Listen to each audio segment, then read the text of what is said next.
మనోస్థైర్యాన్ని నింపడానికి విచ్చేసిన ప్రతి ఒక్కరికి పేరు పేరున నమస్కారం. మీ అందరికీ తెలుసు, కేసీఆర్ గారి శిష్యులుగా, కేసీఆర్ గారు తయారు చేసిన సైనికులుగా, కేసీఆర్ గారి కార్యకర్తలుగా ఉద్యమంలోంచే ఉద్భవించిన నాయకత్వం ఇవాళ బీఆర్ఎస్ పార్టీది. ఈ వేదిక మీద కూర్చున్న ప్రతి ఒక్కరూ, వెనకాల ఉన్న ప్రతి ఒక్కరు కూడా ఆనాడు రాష్ట్ర కేంద్ర ప్రభుత్వాలతో సుదీర్ఘంగా వారు ఎన్ని కేసులు పెట్టినా, ఎన్ని రకాలుగా భయపెట్టే ప్రయత్నం చేసినా భయపడకుండా, వెరవకుండా రాష్ట్రం కోసం పోరాటం చేసిన, రాజీ లేని పోరాటం చేసిన నాయకత్వం మా పార్టీది.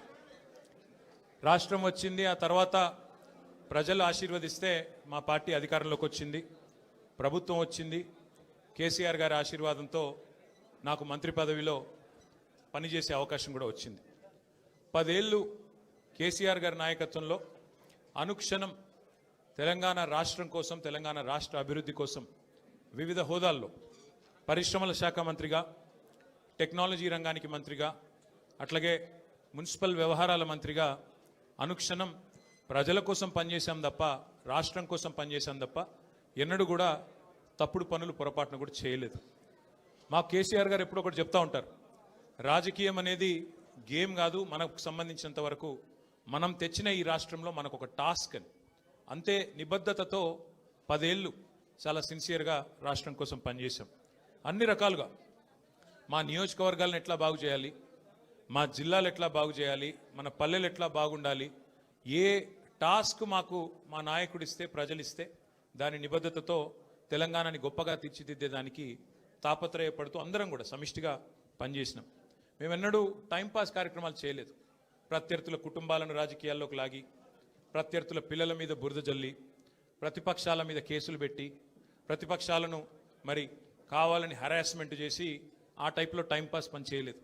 మా నాయకుడు గొప్పతనం ఏంటంటే ఇవ్వని వాగ్దానాలను కూడా నెరవేర్చిన నాయకుడు కేసీఆర్ గారు. మేనిఫెస్టోలో చెప్పని హామీలను, మేనిఫెస్టోలో ఇవ్వని వాగ్దానాలను కూడా నెరవేర్చిన నాయకుడు కేసీఆర్ గారు. ఒక రైతు బంధు అయితేనేమి, ఒక కళ్యాణ లక్ష్మి అయితేనేమి, ఒక కేసీఆర్ కిట్ అయితేనేమి, ఇట్లా చెప్పుకుంటూ పోతే 1, 2 కాదు, ఎన్నో కార్యక్రమాలు మేము మేనిఫెస్టోలో చెప్పలేదు.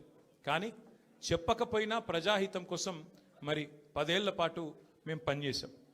ఇవాళ బాధ అనిపిస్తున్నది, ఎంక్వైరీలతో కాదు, ఎంక్వైరీలకు భయపడేటోడు ఎవడు లేడు, బాధపడేటోడు ఎవడు లేడు. కానీ ఇవాళ ఇంత కష్టపడి మరి కేసీఆర్ గారి నాయకత్వంలో ప్రజలు సాధించుకున్న ఈ రాష్ట్రంలోని పరిపాలన పిచ్చోడి చేతిలో రాయిలాగా మారిపోయింది.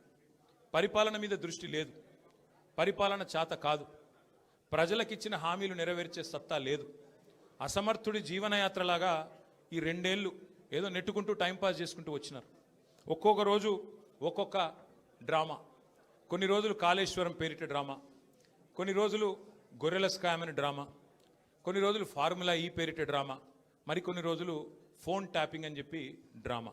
ఇవాళ ఒక బాధ ఎక్కడ అనిపిస్తుంది అంటే, చదువు, సంస్కారము, మర్యాద, హుందాతనం ఉన్న ఒక పార్టీ నాయకుడిగా నేను చేసే విజ్ఞప్తి, నేను చేసే ప్రార్థన ఏంటంటే, ఈ పుట్టిన మట్టి సాక్షిగా, అంతరాత్మ సాక్షిగా అక్రమ, అనైతిక పనులు నేనెన్నడూ కూడా చేయలేదు అనే మాట స్పష్టంగా చెప్తా ఉన్నా.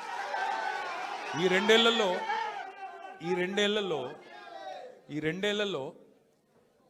తీవ్రంగా, ఈ 2 ఏళ్లే కాదు, దాదాపు గత 7-8 ఏళ్లుగా తీవ్రమైన క్యారెక్టర్ అసాసినేషన్ ఎఫర్ట్ నా మీద, వ్యక్తిత్వ హననం. అంటే ఒక కుక్కను చంపే ముందు పిచ్చి కుక్కను ముద్రేయాలని ప్రయత్నం చేస్తారు కదా, నేనేదో డ్రగ్స్ తీసుకుంటానని, నాకేదో హీరోయిన్లతో సంబంధాలు ఉన్నాయని, లేని దిక్కుమాలిన వార్తలు రాసి నన్ను క్షోభకు గురి చేయడమే కాకుండా నా కుటుంబ సభ్యుల్ని, నా పిల్లల్ని, నా వాళ్ళు అనుకునే వాళ్ళందరినీ విపరీతమైన క్షోభకు గురి చేశారు. అయినా కూడా ఎన్నడూ బాధపడలేదు, బయటకు వచ్చి వేరే వాళ్ళలాగా దొంగ ఏడుపులు ఏడవలేదు.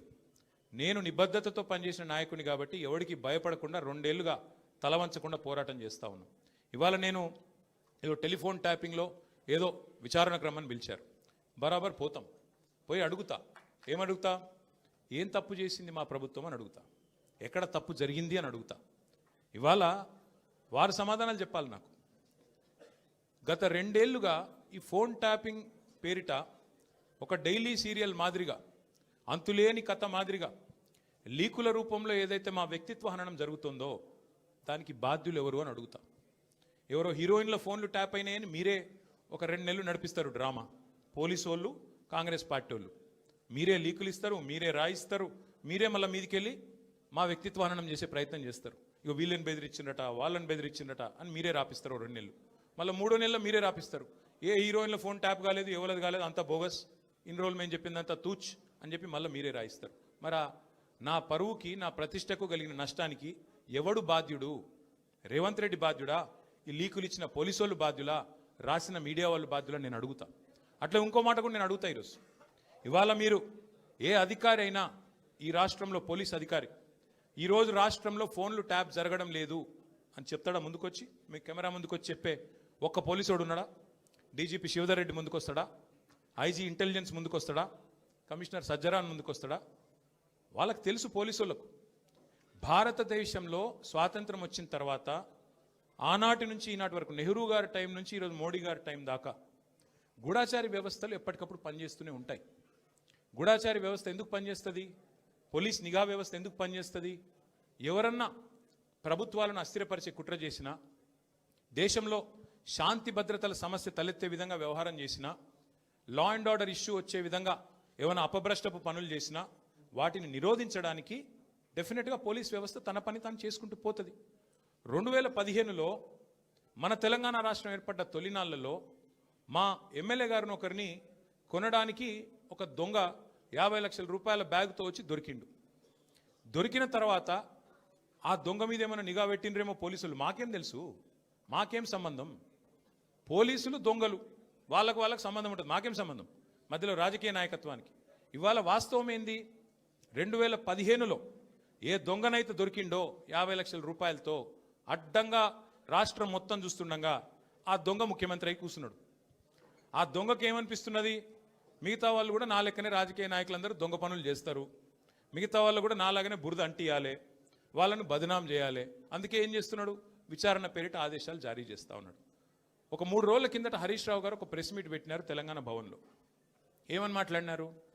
సింగరేణి కాలరీస్ ఏదైతే ఉన్నదో అక్కడ 1000 కోట్ల బొగ్గు కుంభకోణం జరిగింది. దానిలో ప్రధాన ముద్దాయి రేవంత్ రెడ్డి గారి బావమరిది సృజన్ రెడ్డి. ఆయన కింగ్ పిన్గా ఉంటూ ఈ అక్కర లేని సైట్ విజిట్ సర్టిఫికేషన్ భారతదేశంలో ఎక్కడ ఏ కోల్డ్ ఫీల్డ్లో లేదు. అదొక కండిషన్ పెట్టి, ఒక నిబంధన పెట్టి కాంట్రాక్టర్లను రింగు చేసి బెదిరించి ఫోన్ ద్వారా నేరుగా మాట్లాడి, నేను ముఖ్యమంత్రి బావమరిదిని మాట్లాడుతున్నా, మీరు టెండర్ వేయొద్దు, మీరు వేస్తా అని చెప్తే నేను సర్టిఫికెట్ ఇయనియా సింగరేణి నుంచి అని బెదిరిస్తున్నాడు. బెదిరించి ఈ మొత్తం స్కామ్ చేసింది రేవంత్ రెడ్డి గారి బావమరిది అని హరీష్ రావు గారు ఆధారాలతో సహా, ఎట్లా మా గవర్నమెంట్లో మైనస్ టెండర్లు పోతుండే, ఎట్లా కాంగ్రెస్ రాగానే ఈ నిబంధన పెట్టడం వల్ల +22% +14% టెండర్లు ఎట్లా పోతున్నాయి, ప్రజాధనం ఎట్లా కొల్లగొడుతున్నారు, సింగరేణితో ముఖ్యమంత్రి గారు ఎట్లా ఫుట్బాల్ ఆడుతున్నారు, సింగరేణి సంస్థని తన కామధేనువుగా ఎట్లా మార్చుకున్నారు, ఇవన్నీ వివరంగా చెప్పినారు. ఉదయం చెప్పంగానే సాయంత్రం వరకు మేము ఎదురు చూస్తూ ఉన్నాం. ఎవరన్నా ఒక మంత్రి, ఎవరన్నా ఒక బాధ్యుడు స్పందిస్తాడేమో. పోనీ కేంద్ర బొగ్గు శాఖ మంత్రి మన రాష్ట్రం నుంచే ఉన్నాడు కిషన్ రెడ్డి గారు. వారి ప్రభుత్వానికి కూడా సింగరేణిలో 49% వాటా ఉంది. కనీసం ఆయనన్నా, మరి కేంద్ర బొగ్గు మంత్రి కాబట్టి ఆయనన్నా స్పందిస్తాడేమో, ఈ దొంగలను పట్టుకుంటాడేమో. మోడీ గారు ఊకుంటుంటారు కాంగ్రెస్ అంటేనే స్కామ్ గ్రేస్ అని. మరి మోడీ గారి ప్రభుత్వం ఏమైనా స్పందిస్తుందేమో అని చూసినాం. కానీ సాయంత్రం వరకు ఏం చేస్తారు? హరీష్ రావు గారికి సిట్ నోటీస్. అది అయిపోయింది. అదో డ్రామా ఒక రోజంతా నడిపిండ్రు. హరీష్ రావు గారు లోపల పోయినరు, ఉల్టా క్వశ్చన్లు వాళ్ళనే అడిగిండు, వాళ్ళకి ఏం చెప్పాలన్నా తెలియలేదు, నీళ్ళు నమిలిండ్రు, అయిపోయింది. ఇప్పుడు మళ్ళా ఇక డైలీ సీరియల్, అదే సీరియల్ ఉంటుంది కార్తీక దీపం అని, అది మనసు మమత, ఆ టైప్లో మళ్ళీ ఈరోజు నాకు, రేపు ఎల్లుండి ఇంకొకరికి. ఇది ఒక టైంపాస్ ప్రోగ్రాం తప్ప ఇలా అయ్యేది ఏమీ లేదు, వచ్చేది ఏమీ లేదు. మా సోదరులు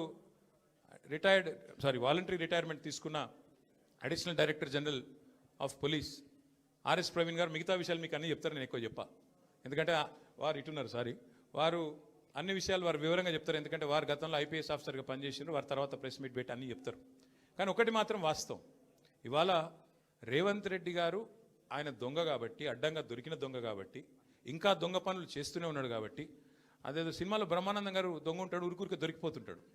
అట్లాగే ఈయన కూడా, ఈయన స్పెషాలిటీ ఏంటంటే ఉరికి దొరికిపోతాడు. తాను సింగరేణిలో దొరుకుతాడు, మూసీలో దొరుకుతాడు, హైడ్రాలో దొరుకుతాడు, ఎక్కడ పడితే అక్కడ దొరికిపోతాడు.